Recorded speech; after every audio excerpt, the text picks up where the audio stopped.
El conocimiento es una barrera. ¿Por qué solía decir Gurdjieff que, si quieres deshacerte de la religión, vivieras cerca de un sacerdote? Es sencillo. El sacerdote solo es importante mientras no conozcas su corazón, mientras no conozcas su realidad. Si empiezas a conocer su realidad, te sorprenderás. El sacerdote es la última persona en creer en la religión. Él nunca cree, solo aparenta. Su profesión es creer. El sacerdote es la única persona que sabe que Dios no existe, pero no puede decirlo porque todo su negocio depende de ello. Es su comercio secreto. Gurdjieff tenía razón. Escucha estas historias. Será suficiente. Una mujer, miembro de la Iglesia Católica, se acercó a su sacerdote y le dijo: Padre, mi perro ha muerto, y yo quisiera saber si es correcto hacerle un funeral. El sacerdote dijo: Sí, creo que es correcto, si tú lo quieres. ¿Y quién cree que podría celebrarlo? El sacerdote no estaba muy contento con la idea de este funeral, así que dijo: Yo sé de un buen sacerdote presbiteriano calle abajo. Creo que él podría celebrarlo. Oh, gracias, padre, solo una pregunta más. ¿Cuánto cree que debería pagar por él? ¿200, 300 dólares? Los ojos del sacerdote se iluminaron, y pasando el brazo alrededor de su feligresa, dijo: ¿Por qué, amiga mía, por qué no dijo que su perro era católico? Un diácono baptista había puesto un anuncio para vender una vaca. ¿Cuánto pide por ella?, preguntó un posible comprador. 150 dólares, dijo el anunciante. ¿Y cuánta leche da? 4 galones al día, contestó. ¿Y yo cómo sé que realmente dará esa cantidad?, preguntó el comprador. Oh, puedes confiar en mí, le aseguró el anunciante. Soy un diácono baptista. La compro, replicó el otro. Me llevo la vaca a casa y luego le traigo el dinero. Puede confiar en mí. Soy un anciano presbiteriano. Cuando el diácono llegó a su casa le preguntó a su esposa: ¿Qué es un anciano presbiteriano? Ah, explicó ella, un anciano presbiteriano es algo así como un diácono baptista. ¡Cielos!, exclamó el diácono, he perdido mi vaca. Gurdjieff tenía razón. Si quieres seguir siendo religioso en el sentido antiguo, no te acerques nunca a un sacerdote, es mejor mantenerse a distancia. Si quieres hacerte realmente religioso, entonces ir y observar a un sacerdote lo más cerca posible es muy bueno. Eso te mostrará la realidad de los llamados sacerdotes y la realidad de las llamadas religiones. Eso aniquilará en tu mente el Islam, el cristianismo, el judaísmo, el hinduismo. Y por primera vez empezarás a investigar qué es verdadera religión. Más allá de los dogmas, de las iglesias y de los credos, más allá de los conflictos, más allá de las teologías. Empezarás a investigar qué es el verdadero Dios. Y eso convierte a un hombre en un sufí, un buscador zen o un asideo. No lo tengo claro. Ser sufí es cuestión de la voluntad. ¿Es una bendición? ¿O se trata de otra cosa? Los sufíes tienen un hermoso refrán. Dice así: a Dios no se lo encuentra buscándolo, pero aquellos que no lo buscan nunca lo encuentran. Primero un hombre tiene que buscar, aunque luego también tiene que rendir su búsqueda. Porque en la búsqueda todavía está el buscador. El buscador es el ego. Por supuesto, si nunca empiezas a buscar, nunca encontrarás. Tienes que estar sediento de Dios. Tienes que empezar a moverte, ir a ciegas en la oscuridad. Pero no te vuelvas adicto a ir a ciegas. Llegará un momento en el que empieces a sentir que tu voluntad no está teniendo éxito. Pero ese momento solo llega a través de la voluntad, del esfuerzo. Llega un momento en el que sientes que tu voluntad ha fracasado, que has sido derrotado por completo. En esa derrota total está la victoria. En esa completa derrota tú te rindes. En esa completa derrota empiezas a llorar. En esa completa derrota piensas: ya no puedo hacer nada más. Estoy acabado. He hecho todo lo que he podido. En ese momento, cuando estás en ese fracaso total, en ese sentimiento de derrota total, tú desapareces. Tú ya no estás ahí. El buscador ha desaparecido. A través de la búsqueda. Buscar a Dios es buscar lo imposible. Buscándolo no puedes encontrarlo. Si pudieras encontrar a Dios buscándolo, entonces sería algo que pudieras poseer, entonces podrías tener a Dios en tus manos, entonces Dios sería de tu propiedad. Entonces Dios no sería más grande que tú. Lo que puedes buscar tiene que ser más pequeño que tú, no puede ser más grande que tú. Lo bajo no puede buscar lo elevado, lo pequeño no puede buscar a lo grande. No puedes poseer el infinito, lo eterno. Eso es absurdo. Pero para comprender que es absurdo, uno tiene que empezar a buscar. No lo sabrá de ninguna otra forma. Uno empieza a desear a Dios y eso significa que uno se está moviendo, deseando, anhelando a Dios y eso significa que uno se está moviendo, deseando, anhelando lo imposible. Un día y otro la derrota es absolutamente segura. En esa derrota algo transmuta, se transfiere. En esa derrota el buscador desaparece, desaparecerá. Viene la rendición. Sin esa derrota, no puedes rendirte. ¿Cómo vas a rendirte? En tu interior seguirás pensando. Podría haber tenido éxito. O incluso puedes pensar que esta rendición es algo que estás haciendo tú, que también eres el hacedor de esta rendición. Pero entonces no es rendición. La rendición es algo que solo puede ocurrir en la derrota total. Solo la derrota total, en la que no queda ni una sola esperanza, ni un solo rayo de luz en la oscura noche del alma, te prepara para la rendición. Te lo has apostado todo, ahora no queda nada. Estás vacío. En ese vacío y rendición. Ese vacío florece en rendición. En ese vacío tú no eres, llega algo nuevo. El buscador ya no está ahí, la voluntad ha desaparecido, pero la búsqueda está ahí, el anhelo está ahí. Más aún, porque la energía que antes se empleaba en buscar también se ha convertido en anhelo. Ahora simplemente estás sediento, sabiendo perfectamente que no puedes hacer nada. Ese momento de desesperación total trae gracia. Eso es lo que los sufíes llaman baraka, y los hindúes llaman prasad. Cuando caes rendido y no puedes moverte ni un centímetro por ti mismo, cuando te conviertes de nuevo en un niño y lloras llamando a tu madre, la madre viene. Pero tienes que volver a estar desválido. La pregunta es importante. Tú preguntas. No lo tengo claro. Ser sufí es cuestión de voluntad. Sí, al principio es cuestión de voluntad. Todos los viajes hacia Dios empiezan en la voluntad, pero nunca acaban en ella. El primer paso tiene que ser de voluntad. Y el camino hasta tu derrota total será largo. La mitad del camino se hace con fuerza de voluntad y la otra mitad en la rendición. La voluntad conduce a la rendición.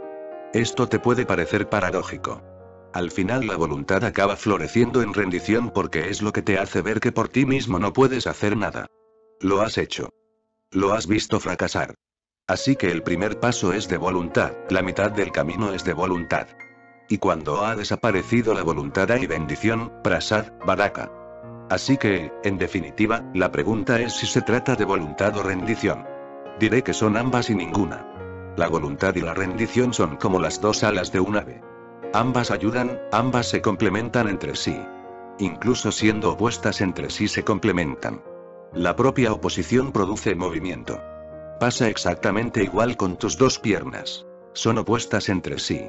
Gracias a su oposición se genera el movimiento y puedes moverte. La voluntad y la rendición son opuestas, pero en el fondo forman parte de un todo. Todo buscador empieza en la voluntad y acaba en la rendición. No podemos amar y aceptar nuestra cabeza, nuestra mente y nuestro ego como parte de la vida. ¿Por qué rechazarlos? Yo no te he dicho que los rechaces. ¿Cómo vas a rechazar algo que no existe? Solo te he dicho que veas, que los observes. No te estoy diciendo que los rechaces. Rechazados permanecerán en lo más profundo de tu inconsciente, reprimidos. Permanecerán. Rechazo significa represión. ¿Qué vas a hacer? Rechazados no desaparecerán, se esconderán en un oscuro rincón de tu alma y desde allí actuarán. No, yo soy la última persona que te diría que los rechaces. Yo no digo rechaza la oscuridad, yo solo digo trae luz. Trae una lámpara y mira a tu alrededor. ¿Dónde está la oscuridad? Desaparece. No está ahí para ser rechazada, no puede ser rechazada. Observas a tu ego y empieza a desaparecer. No es que tú lo rechaces, no es que tú le hagas algo. Con solo una profunda mirada en él desaparece. Solo existe porque no te has fijado en él. Es como una sombra. Estás caminando y la sombra te sigue. Pero imagínate que estás solo en un desierto o en un cementerio y te asalta el miedo de que alguien te está siguiendo, te echas a correr. Y cuanto más corres, más corre la sombra contigo. Entonces te asustarás aún más y la mente lógica dirá, corre más rápido. Así no podrás escapar. Corre más. Pero ¿cómo te vas a escapar? Puedes correr todo lo que quieras, pero la sombra irá contigo. Lo único que hay que hacer es pararse y darse la vuelta a un giro de unos 180 grados, y ver la sombra. No hay nadie. Es tu sombra. Solo es una sombra. Una sombra no significa nada. No existe. Ese mismo momento la sombra ha desaparecido. Al decir que desaparece me refiero a que ya no te afectará. Ya no tendrá ningún poder sobre ti. Ya no te asustará. Tú dices: ¿no podemos amar y aceptar nuestra cabeza, nuestra mente y nuestro ego como parte de la vida? Es imposible, porque el propio mecanismo del ego se basa en que la parte intenta aparentar, la parte empieza a declarar, que es el todo. Ese es el problema. El ego dice yo soy el todo. El ego no está dispuesto a aceptar que solo es una parte. El ego dice yo soy el rey, soy el todo. ¿Cómo vas a amar al ego y aceptarlo como una parte? Eso es exactamente lo que el ego niega. Dice yo no soy una parte, soy el todo. La parte proclamando ser el todo es precisamente de lo que se trata el ego. La cabeza proclama yo soy el todo. ¿No podemos amar y aceptar nuestra cabeza, nuestra mente y nuestro ego como parte de la vida? No, no hay manera. Tendrás que observar al ego. Cuando desaparezca el ego sabrás que es el todo. Es la única forma, porque como el ego siempre está aparentando ser el todo, tú nunca conocerás el todo. Cuando el ego ha desaparecido, cuando ninguna parte proclama ser el todo, entonces viene el todo a la existencia y empieza a funcionar por sí mismo. Entonces hay un gran acuerdo, una gran armonía. Y tú no puedes amar al ego, porque ¿quién eres tú? El ego dice que tú no estás separado. El ego proclama tu totalidad. El ego es tu identidad. Cuando preguntas, ¿no puedo amar al ego? ¿Crees que tienes dos yoes? ¿Yo y el ego? ¿Quién va a amar a quién? Se trata de un truco del ego. La pregunta es del ego. El ego está tratando de engañarte. El ego está diciendo, ¿por qué destruirme? ¿No puedes amarme? Pero ¿quién eres tú? Si te conoces a ti mismo separado del ego, la cuestión no surgirá. Porque entonces has llegado a ser tu alma, has conseguido llegar a tu centro. Y en ese logro no hay ego, no queda nadie a quien amar. Y si crees que puedes amar al ego, entonces no eres tú. Ese es el dilema. Si el ego es, tú no eres. Si tú eres, el ego desaparece. No pueden existir ambos juntos, son como la oscuridad y la luz, no pueden coexistir juntas. Y tú preguntas, ¿por qué no puede uno amar al ego? El ego es el destructor de todas las posibilidades de amor. Mata al corazón. Hace que amar sea imposible. Hace que el amor desaparezca. Te convierte en un desierto, un páramo. El amor ya no crece en ti. ¿Cómo vas a amar al ego? Ahí no hay amor. Si empiezas a ser amoroso, verás que el ego desaparece.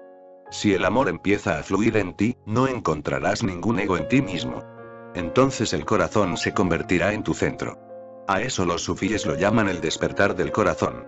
Es cuando el corazón despierta. Y en cuanto el corazón despierta, la cabeza desaparece. La cabeza solo puede funcionar mientras el corazón esté durmiendo. Es como Gurdjieff solía decir, como si el patrón de la casa estuviera durmiendo y el vigilante pretendiera ser el patrón. Si viene alguien y el patrón está durmiendo, el vigilante habla como si fuera el patrón. Luego, cuando el patrón se despierta y sale, el vigilante se convierte de nuevo en un sirviente. Deja de ser el patrón. No puede aparentar. El patrón está presente. Es como en una clase de párvulos. Cuando el maestro se va, todos empiezan a gritar y a saltar y a hacer mil y una cosas. Y luego, cuando vuelve el maestro, de repente todos están sentados en sus pupitres. Todos están leyendo muy concentrados, como si no hubiera habido ningún ruido, ningún caos. ¿Qué ha ocurrido? Su presencia ha causado una transformación. Exactamente lo mismo ocurre dentro de ti. Cuando estás despierto, el ego desaparece. Entonces tu cabeza y tu mente se convierten en tus sirvientes. No puedes ni aceptarlos ni rechazarlos, solo tienes que entenderlos. Y entonces todo ocurre por sí mismo. ¿Por qué olvidamos nuestra divinidad? ¿Qué significa eso? Tú no la has olvidado, tú nunca la has conocido, así que ¿cómo la vas a olvidar? Para olvidarla, antes tienes que haberla conocido. Y cuando se ha conocido, ya nunca se olvida. Y tú eres divino, pero todavía no has conocido tu divinidad. De hecho, te es tan difícil de conocer porque eres divino. Está en el mismo núcleo de tu ser. Si se tratara de algo fuera de ti, ya lo habrías encontrado. Si fuera algo objetivo, podrías haberlo visto. Pero no está fuera y no es un objeto, es tu subjetividad. No es algo que pueda ser visto, es algo que está escondido en el que ve. Es un atestiguar. Hasta que no vayas detrás de ti mismo no te será posible conocerlo. Hay tres cosas en el mundo. Una es el mundo del objeto. Las cosas que te rodean. Cerca de él, según te vas acercando hacia ti mismo, está el mundo de los pensamientos, los sueños y los deseos. Eso también te rodea. Eso es lo que tú normalmente llamas el mundo interior, también está fuera. Hay dos tipos de exteriores, el que ves con los ojos abiertos y el que ves con los ojos cerrados. Pero ambos son exteriores porque todo lo que se pueda ver tiene que estar en el exterior. Para ser visto, tiene que estar en el exterior, tiene que ser diferente de ti. El objeto tiene que ser diferente del sujeto. Y luego está la tercera, el mundo de tu núcleo interno, tu subjetividad, desde donde el ego está viendo. Llegar a eso es realizar la divinidad de uno. Uno tiene que convertirse en un testigo de objetos y pensamientos, y observando, poco a poco, llega el momento en que ocurre el cambio.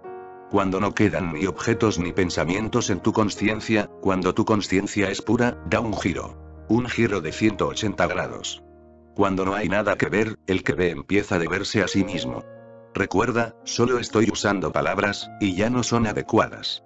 El que ve empieza a verse a sí mismo no es la expresión correcta, porque, de nuevo, las palabras indican una división. El que ve y lo que ve. Y ahora no hay división, hay solo tú y tú y tú.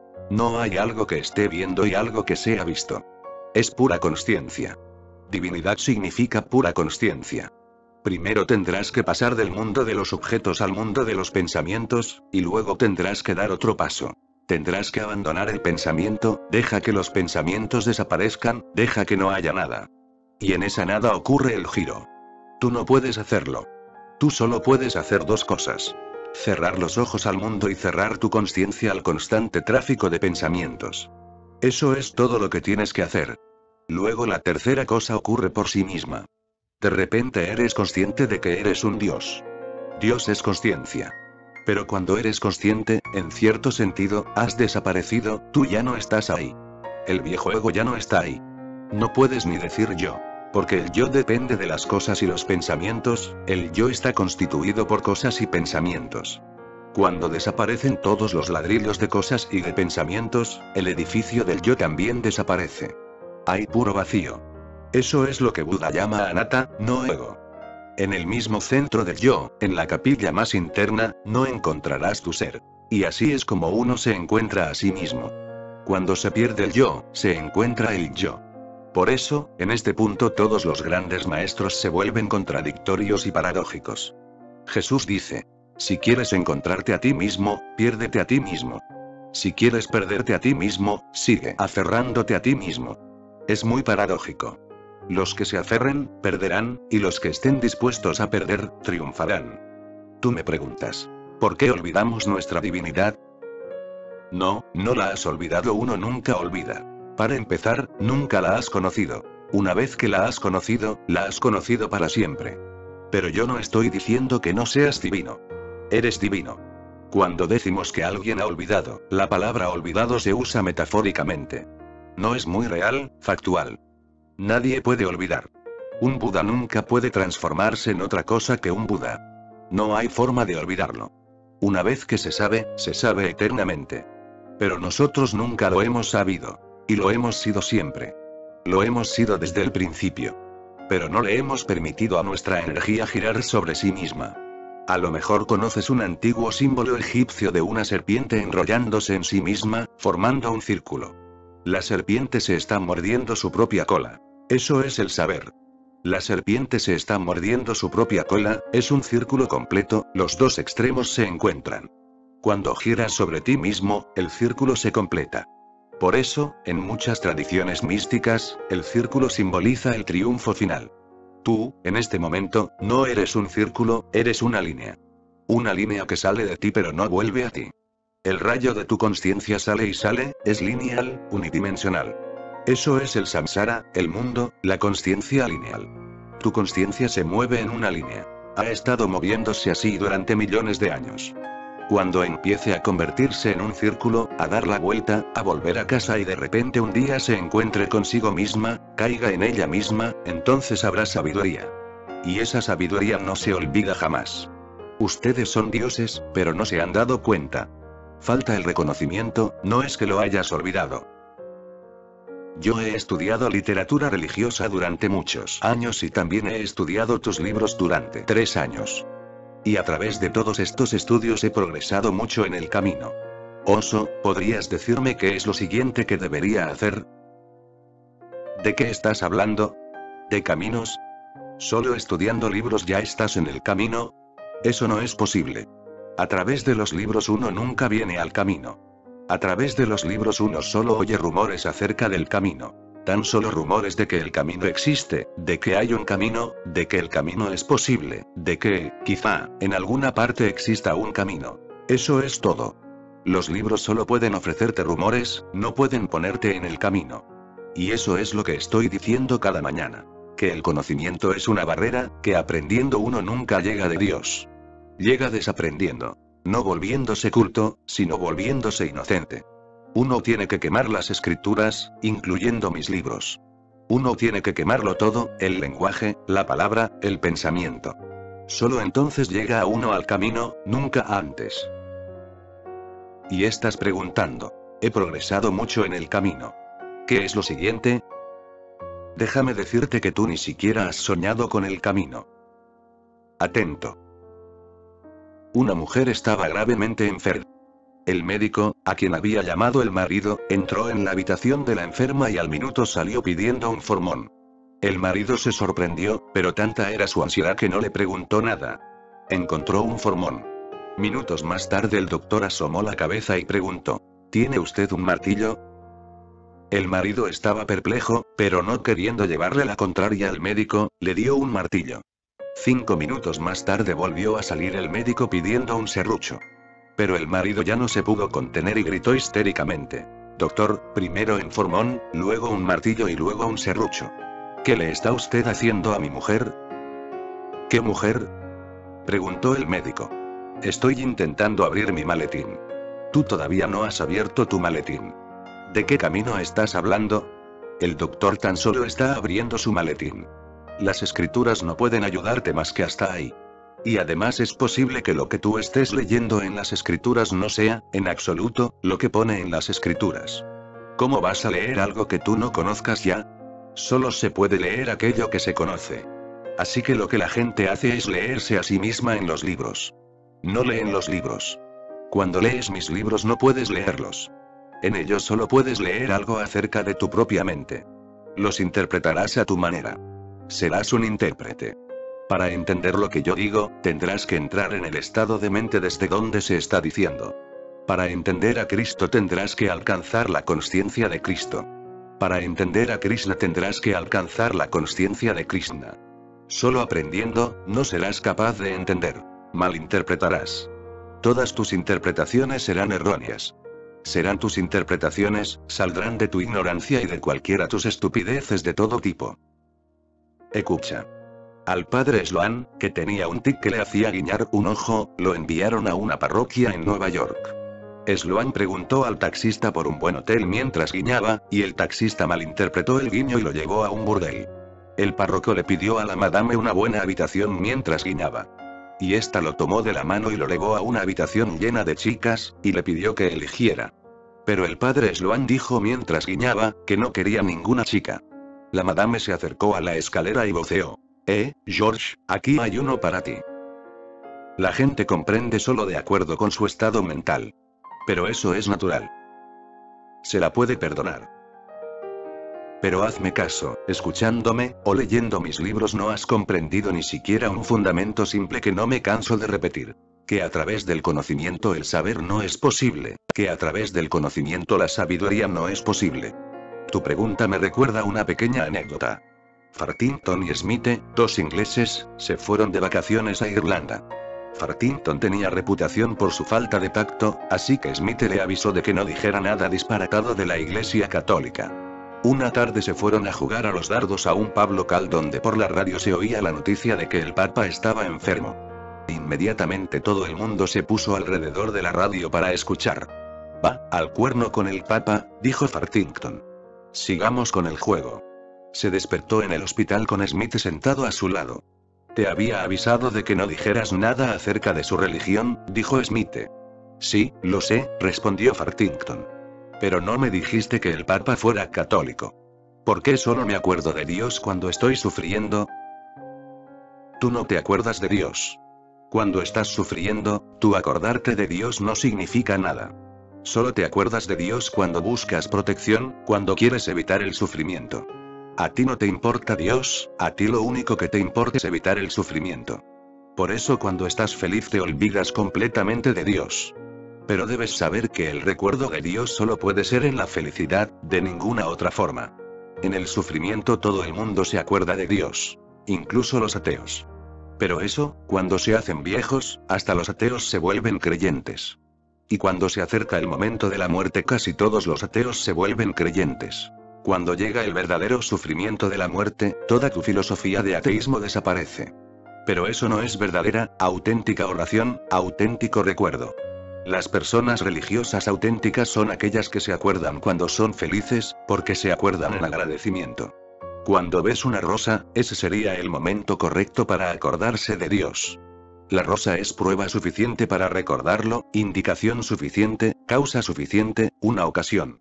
Cuando ves a un niño riendo o a un pájaro volando por el cielo, cuando el pájaro está en el aire, cuando sale el sol, cuando una estrella solitaria está a punto de desaparecer. Si sabes qué es la belleza, en esos bellos momentos te acordarás de Dios. Si sabes qué es el amor, cuando hagas el amor te acordarás de Dios. Si sabes qué es la alegría, cuando estés lleno de gozo te acordarás de Dios. Esos son momentos en los que hay que dar las gracias. Y luego, incluso si te acuerdas de Él en tu sufrimiento, será un recuerdo verdadero, es la única. Si solo te acuerdas en el sufrimiento, no te acuerdas de Dios. Simplemente quieres que te ayude. Simplemente quieres usar la palabra Dios, quieres usar a Dios, eso es todo. He oído. Una mujer estaba muy triste porque se le había muerto su loro. Su marido, que era una buena persona, fue a la pajarería a comprar otro loro, pero no había nada que le sirviera. Uno era demasiado caro, otro demasiado apocado, otro demasiado grande. Finalmente, el dependiente de la pajarería desistió y el cliente se iba. Pero al salir, vio a un loro que le gustó mucho. ¿Cuánto cuesta este?, preguntó. Ese loro es muy especial. En realidad no se lo aconsejo, pero si usted quiere, cuesta 200 libras. ¿Por qué es tan especial? Bueno, mire, señor, es la única loro en Gran Bretaña que pone los huevos cuadrados.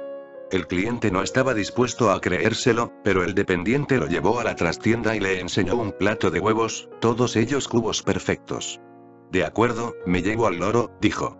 Mientras el dependiente le estaba extendiendo la factura, el cliente, pensando en su mujer, se sintió incómodo y dijo: supongo que el loro también puede hablar. ¿Sabe decir algo religioso, una oración o algo así? Bueno, señor, puede y sabe llamar a Cristo. Pero hasta ahora solo parece tener una expresión. Así. ¿Y cuál es? Kikirikrist. En el sufrimiento tu recuerdo es así. No tiene nada que ver con Cristo, nada que ver con Dios. Déjalo. No tiene ningún sentido. Empieza un enfoque nuevo. Acuérdate cuando estés lleno de dicha, bailando, cantando. Deja que Dios se asocie primero a tus momentos positivos. Desde ahí se hundirán hasta lo más profundo de tu corazón. Deja que Dios sea una celebración y no un asunto triste. Deja que Dios sea una gracia, una bendición.